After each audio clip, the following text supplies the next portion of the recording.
എല്ലാവർക്കും നമസ്കാരം. നമ്മുടെ പുതിയ വീഡിയോയിലേക്ക് എല്ലാവർക്കും സ്വാഗതം. ഇത്തവണത്തെ ഹൈക്കോടതി അസിസ്റ്റന്റ് എക്സാമിൻ്റെ ഇംഗ്ലീഷ് ടോപ്പിക്കിൽ ഏറ്റവും പ്രധാനപ്പെട്ട ഒരു ഭാഗമായിട്ടുള്ള ലീഗൽ വൊക്കാബുലറിയാണ് നമ്മൾ ഡിസ്കസ് ചെയ്യുന്നത്. കഴിഞ്ഞ തവണത്തെ എക്സാമിന് ചോദ്യങ്ങൾ വന്നിട്ടുള്ള ഒരു പ്രധാനപ്പെട്ട ഒരു മേഖലയാണിത്. ലീഗൽ വൊക്കാബുലറിയിലെ ഏറ്റവും പ്രധാനപ്പെട്ട കുറച്ച് വേർഡ്സ് ആണ് നമ്മൾ ചെറിയ ചെറിയ വീഡിയോസായിട്ട് നമ്മൾ ഡിസ്കസ് ചെയ്യുന്നത്. നമ്മൾ ലോഞ്ച് ചെയ്തിട്ടുള്ള പാക്കേജിൻ്റെ ഡീറ്റെയിൽസ് ആണ് നമ്മളിവിടെ കൊടുത്തിട്ടുള്ളത്. ഈ ഒരു ഫുൾ കോഴ്സിനകത്ത് ഒബ്ജക്റ്റീവും ഡിസ്ക്രിപ്റ്റീവും കവർ ചെയ്യുന്നതാണ്. ഡിസ്ക്രിപ്റ്റീവ് സെപ്പറേറ്റ് ആയിട്ടും അവൈലബിൾ ആണ്. ഈ ഒരു സ്ക്രീനിൽ കാണുന്നതിനപ്പുറം കുറച്ചുകൂടി കാര്യങ്ങൾ നമ്മൾ ഈ ഡിസ്ക്രിപ്റ്റീവ് കോഴ്സിൽ എക്സ്ട്രാ ആയിട്ട് ഇൻക്ലൂഡ് ചെയ്തിട്ടുണ്ട്. അതെന്തൊക്കെയാണ് നമുക്ക് ഡിസ്കസ് ചെയ്യാം. ഡീറ്റെയിൽ ആയിട്ടുള്ള ലെക്ചർ വീഡിയോസ് ഉണ്ടാവും. അതുപോലെ തന്നെ ആൻസർ റൈറ്റിംഗ് എക്സസൈസസ്, ഒരു കറക്റ്റായിട്ടുള്ളൊരു ഷെഡ്യൂളിനെ ബേസ് ചെയ്തുകൊണ്ടുള്ള ആൻസർ റൈറ്റിംഗ് എക്സസൈസസ് ഉണ്ട്. ഇതിൽ ആദ്യത്തെ എക്സസൈസ് എന്ന് പറയുന്നത് വളരെ ഡീറ്റെയിൽ ആയിട്ട് ഫീഡ്ബാക്ക് കൊടുത്ത് നിങ്ങളുടെ ഇപ്പോഴത്തെ ലെവൽ എന്തുമാത്രമാണെന്ന് മനസ്സിലാക്കി തരുന്ന ഒരു അസസ്മെൻറ്റ് ടെസ്റ്റാണ്. അതിനുശേഷമുള്ള ബാക്കി 8 ആൻസർ റൈറ്റിംഗ് എക്സസൈസിൽ ഗ്രേഡിംഗ് ബേസ്ഡ് ആയിട്ടുള്ള വാലുവേഷൻ ആണ്. ബേസിക്കലി ഓരോ എക്സസൈസ് കഴിയുമ്പോൾ നിങ്ങൾ എന്തുമാത്രം ഇമ്പ്രൂവ്മെൻറ്റ് ഉണ്ടായി എന്ന് ആ ഒരു ഗ്രേഡിങ്ങിൻ്റെ ഇമ്പ്രൂവ്മെൻറ്റിലൂടെ നിങ്ങൾക്ക് മനസ്സിലാക്കാവുന്നതാണ്. അതുപോലെ തന്നെ 50+ എക്സ്പെക്റ്റഡ് എസ്സേ ടോപ്പിക്സ് നമ്മൾ ഫോൾഡർ മെറ്റീരിയൽ പ്രൊവൈഡ് ചെയ്യുന്നതാണ്. അതിലെ കുറച്ച് പ്രധാനപ്പെട്ട ടോപ്പിക്കുകൾ മോഡൽ എസ്സേസും നമ്മൾ കൊടുക്കുന്നതാണ്. ഈ ഒരു 50+ എസ്സേ ടോപ്പിക്സിൽ എസ്സേക്ക് വേണ്ടിയിട്ടുള്ള important current affairs developments cover ചെയ്യുന്നതാണ്. ഏറ്റവും അവസാനമായിട്ട് നമ്മൾ 5 ഡിസ്ക്രിപ്റ്റീവ് മോക്ക് ടെസ്റ്റുകൾ ഇൻക്ലൂഡ് ചെയ്തിട്ടുണ്ട്. അതിൽ ആദ്യത്തെ മോക്ക് ടെസ്റ്റ് എന്ന് പറയുന്നത് നമ്മൾ ഈ പറയുന്ന ഗ്രേഡിംഗ് ബേസ്ഡ് വാലുവേഷൻ കൊടുക്കുന്നതാണ്. ബാക്കിയുള്ള 4 മോക്ക് ടെസ്റ്റുകൾക്ക് നമുക്ക് സമയപരിമിതി ഉള്ളതുകൊണ്ട് വാലുവേഷൻ ഉണ്ടാകുന്നതല്ല. അതിന് പകരം ഡീറ്റെയിൽ ആയിട്ടുള്ളൊരു ആൻസർ ഡിസ്കഷൻ വീഡിയോസും മോഡൽ ആൻസേഴ്സും നമ്മൾ ഡിസ്കസ് ചെയ്യുന്നതാണ്. നമ്മുടെ കോഴ്സ് നിങ്ങൾക്ക് സബ്സ്ക്രൈബ് ചെയ്യാൻ താല്പര്യമുണ്ടെങ്കിൽ വീഡിയോ ഡിസ്ക്രിപ്ഷനിൽ കൊടുത്തിട്ടുള്ള ടെലിഗ്രാം കോൺടാക്ട് നമ്പറിൽ ടെലിഗ്രാമിൽ ഒരു മെസ്സേജ് ചെയ്യാവുന്നതാണ്. സോ ഈ ലീഗൽ വൊക്കാബുലറി എന്ന് ഉദ്ദേശിക്കുന്നത് പ്രധാനമായും കോടതികളിൽ യൂസ് ചെയ്തു വരുന്ന ഇമ്പോർട്ടൻ്റ് ആയിട്ടുള്ള വാക്കുകളാണ്. ഒരു ലീഗൽ കോണ്ടെക്സ്റ്റിൽ നമ്മൾ ഉപയോഗിക്കുന്ന വാക്കുകളാണ്. അതിൽ ഓർത്തിരിക്കേണ്ട ഒരു കാര്യം എന്ന് പറയുന്നത് ചില വാക്കുകൾ നമ്മളിപ്പം അതിന് നോർമൽ ആയിട്ടുള്ളൊരു വേർഡ് മീനിങ്ങും ലീഗൽ കോണ്ടെക്സ്റ്റിൽ ഉപയോഗിക്കുന്ന വേർഡ് മീനിങ്ങും തമ്മിൽ ചെറിയ വ്യത്യാസങ്ങളൊക്കെ കാണും. അപ്പം നമ്മൾ ഇവിടെ കവർ ചെയ്യുന്നത് ആ ലീഗൽ കോണ്ടെക്സ്റ്റിൽ ആ ഒരു വേർഡിൻ്റെ മീനിങ് ആണ് നമ്മൾ ഇവിടെ കവർ ചെയ്യുന്നത്. ആദ്യത്തെ വേർഡ് അക്വിറ്റ്. അക്വിറ്റ് എന്ന് പറയുന്നത് ഒരാളെ വെറുതെ വിടുക. To free from a criminal charge by a verdict of not guilty. To free from a criminal charge by a verdict of not guilty. കോടതി ഒരാളെ അക്വിറ്റ് ചെയ്തു എന്ന് പറയത്തില്ലേ, അതായത് കോടതി അയാളുടെ പേരിൽ ചാർജ് ചെയ്യപ്പെട്ടിരുന്ന അക്യൂസേഷൻസ് ഒക്കെ ശരിയല്ല എന്ന് വിധിച്ച് അയാളെ വെറുതെ വിടുകയാണ്. അതാണ് അക്വിറ്റ് എന്ന് പറയുന്നത്. അത് വെച്ച് നമുക്കൊരു സെൻറ്റൻസ് നമുക്ക് നോക്കാം. The jury decided to acquit the defendant due to lack of evidence. കാര്യമായ എവിഡൻസ് ഇല്ലാത്തതുകൊണ്ട് അയാളെ കോടതി വെറുതെ വിട്ടു. അതാണ് അക്വിറ്റ്. ഈ ഡിഫൻഡൻ്റ് എന്ന് ഉദ്ദേശിക്കുന്നത് ഈ ചാർജ് ചെയ്യപ്പെട്ട വ്യക്തിയാണ്. അയാൾക്ക് സ്വയം ഡിഫെൻഡ് ചെയ്ത് അയാളുടെ പേരിൽ ചാർജ് ചെയ്യപ്പെട്ടിട്ടുള്ള ആരോപണങ്ങൾ തെറ്റാണെന്ന് പ്രൂവ് ചെയ്താൽ മാത്രമേ അയാളെ വെറുതെ വിടുകയുള്ളൂ. അതാണ് ഡിഫൻഡൻ്റ് എന്ന് പറയുന്ന പേര് വരുന്നത്. അടുത്ത വാക്ക് അബ്രോഗേറ്റ്. അബ്രോഗേറ്റ് എന്ന് പറയുന്നത് ടു റിപ്പീൽ ഓർ അബോളിഷ്.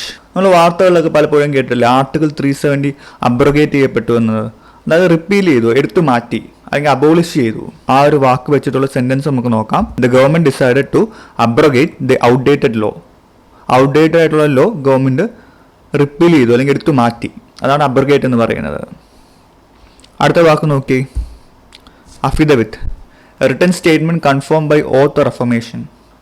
നമ്മൾ കോടതിയിൽ ഒരു അഫിഡവിറ്റ് കൊടുത്തു എന്ന് പറയത്തില്ലേ, അതായത് ഞാൻ ഇങ്ങനെ ഒരു പ്രവൃത്തി ചെയ്തിട്ടില്ല എന്ന കോടതിയിൽ നമ്മൾ റിട്ടൺ സ്റ്റേറ്റ്മെൻറ്റിലൂടെ ഒരു അഫിഡവിറ്റ് കൊടുത്തു. ഒരു ഓത്തിലൂടെയോ ഒരു അഫർമേഷനിലൂടെയോ ഒരു റിട്ടൺ സ്റ്റേറ്റ്മെൻറ്റിലൂടെ നമ്മൾ ആ ഒരു കാര്യം ചെയ്തിട്ടില്ല എന്നൊരു അഫിഡവിറ്റ് കൊടുത്തു എന്ന് പറയത്തില്ലേ.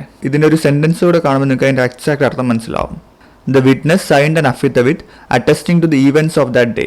അതായത് വിറ്റ്നസ് അയാൾ കണ്ടിട്ടുള്ള കാര്യങ്ങൾ ഒരു റിട്ടൺ സ്റ്റേറ്റ്മെന്റിലൂടെ അല്ലെങ്കിൽ ഒരു ഓത്തിലൂടെ കോടതി മുമ്പാകെ കൺഫേം ചെയ്തു. അതാണ് അഫിഡവിറ്റ് എന്ന് പറയുന്നത്. അടുത്ത വാക്ക് നോക്കിയേ, affirm. To declare that something is true. ഒരു കാര്യം സത്യമാണെന്ന് നമ്മൾ ഡിക്ലെയർ ചെയ്യുക. അതാണ് അഫേം എന്ന് പറയുന്നത്. The court affirm the lower കോർട്ട്സ് decision. Lower കോടതിയുടെ വിധി ഹയർ കോടതി ശരിവെച്ചു. ശരിവെക്കുക എന്ന് പറയുന്നതാണ് അഫേം എന്ന് ഉദ്ദേശിക്കുന്നത്. To declare that something is true. അടുത്ത വാക്ക് നോക്കി, അലബൈ. അലബൈ എന്ന് പറയുന്നത് a claim or a piece of evidence that one was elsewhere when an act, typically a criminal one, is alleged to have taken place. A claim or a piece of evidence that one was elsewhere when an act, typically a criminal one, is alleged to have taken place.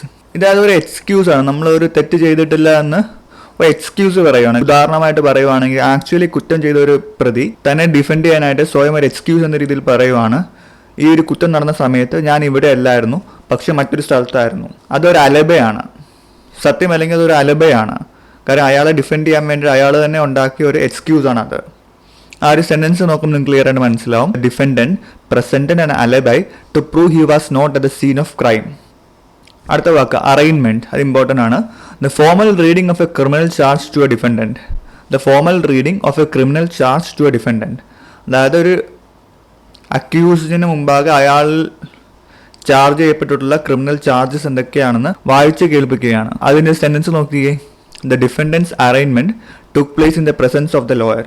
അഡ്വക്കേറ്റിന് മുമ്പാകെ വെച്ച് ഈ ഒരു പ്രതിയിൽ ആരോപിക്കപ്പെട്ട charges എന്തൊക്കെയാണെന്ന് വായിച്ച് കേൾപ്പിക്കുകയാണ്. അടുത്ത വാക്ക് നോക്കിയേ. Breach. Type violation ആണ്.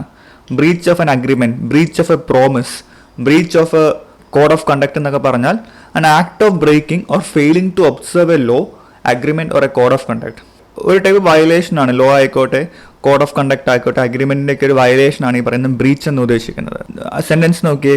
The breach of contract led to legal action by the aggrieved party.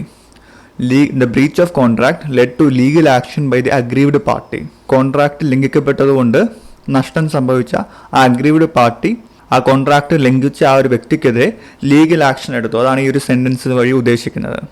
അപ്പോൾ അഗ്രീഡ് എന്ന് ഉദ്ദേശിക്കുന്നത് അഫക്റ്റഡ് പാർട്ടിയാണ്. അപ്പോൾ ഒരു പർട്ടിക്കുലർ ആക്ട് കാരണം അഫക്റ്റ് ചെയ്യപ്പെട്ട ഒരു വ്യക്തിയാണ് അഗ്രീവ്ഡ് പാർട്ടി എന്ന് ഉദ്ദേശിക്കുന്നത്. എട്ടാമത്തെ വേർഡ് നോക്കിക്കേ. Circumstantial evidence. നമുക്ക് പലപ്പോഴും നമ്മുടെ പല സിനിമകളിലും നമ്മൾ കേട്ടിട്ടുള്ളൊരു വാക്കാണ്. Evidence that relies on an inference to connect it to a conclusion. Evidence that relies on an inference to connect it to a conclusion. നമുക്കറിയാം ചില കേസുകളിൽ ഇപ്പം ഡയറക്റ്റായിട്ട് ഒരു എവിഡൻസ് കിട്ടാതെ വരുമ്പോഴേക്കിന് കിട്ടിയ എവിഡൻസിൽ വെച്ച് നമ്മൾ കണക്ട് ചെയ്യുവാണ്, ഇൻഫർ ചെയ്തെടുക്കുവാണ്. ഇങ്ങനെ ഒരു വ്യക്തി ഇന്ന സ്ഥലത്ത് ഉണ്ടായിരുന്നു എന്നൊരു ഇൻഫർ ചെയ്തെടുക്കത്തില്ലേ? അങ്ങനെ ഇൻഫർ ചെയ്തെടുക്കുന്ന ടൈപ്പ് എവിഡൻസ് ആണ് സർക്കംസ്റ്റാൻഷ്യൽ എവിഡൻസ് എന്ന് പറയുന്നത്. The case was build on A circumstantial evidence rather than A direct proof. ഇപ്പം ഡയറക്റ്റ് പ്രൂഫ് കിട്ടാതെ വരുമ്പോഴേക്കിന് പലപ്പോഴും ഈ സർക്കംസ്റ്റാൻഷ്യൽ എവിഡൻസ് വെച്ചിട്ടാണ് ആ ഒരു കേസ് ബിൽഡ് ചെയ്ത് വരുന്നത്. ഒമ്പതാമത്തെ വാക്ക് contempt. The offence of being disobedient to or disrespectful of a court of law and its officers. Contempt of court എന്നൊക്കെ നമ്മൾ പറയാറില്ലേ? അതായത് കോടതിയുടെ വിധി മാനിക്കാതെ കോടതിയെ അപമാനിച്ചു, അല്ലെങ്കിൽ കോടതി ഒരു കാര്യം പറഞ്ഞിട്ടുണ്ടെങ്കിൽ അത് ചെയ്യാതെ വിൽഫുള്ളി നമ്മളത് ചെയ്യാതിരുന്നു, അത് കണ്ടംപ്റ്റ് ആണ്. The defendant was found guilty of contempt of court for disrupting court proceeding. അത് വെച്ച് യൂസ് ചെയ്ത ഒരു സെന്റൻസ് ആണ്. പത്താമത്തെ conviction. Conviction is a formal declaration of guilt. Formal declaration of ഗിൽട്ടിനാണ് കൺവിക്ഷൻ എന്ന് പറയുന്നത്. അതായത് ഒരു അക്യൂസിനെ കോടതി കൺവിക്ട് ചെയ്തു എന്ന് പറയത്തില്ല. അതായത് അയാൾ മേലിൽ ചാർജ് ചെയ്യപ്പെട്ടിട്ടുള്ള ചാർജസ് കോടതി സത്യമാണെന്ന് മനസ്സിലാക്കി കോടതി അയാളെ കൺവിക്ട് ചെയ്തു. The conviction was based on the overwhelming evidence present in the court. Sentence ആണ്. The conviction was based on overwhelming evidence presented in court. Strong ആയ എവിഡൻസ് ചാർജ് ചെയ്യപ്പെട്ടത് മൂലം അയാൾ കുറ്റക്കാരനാണെന്ന് കോടതി വിധിച്ചു. ആ ഒരു വിധിയാണ് കൺവിക്ഷൻ എന്ന് പറയുന്നത്. ആസ് ഓഫ് നൗ 10 പ്രധാനപ്പെട്ട ലീഗൽ വൊക്കാബുലറി വേർഡ്സ് ആണ് പഠിച്ചത്.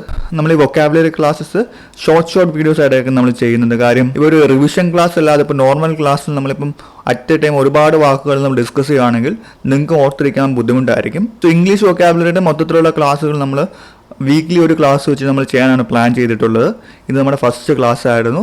സോ നിങ്ങൾക്ക് ഇഷ്ടപ്പെടുവാണെങ്കിൽ തീർച്ചയായിട്ടും ലൈക്ക് ചെയ്യുക, ഷെയർ ചെയ്യുക, സബ്സ്ക്രൈബ് ചെയ്യുക. Thank you.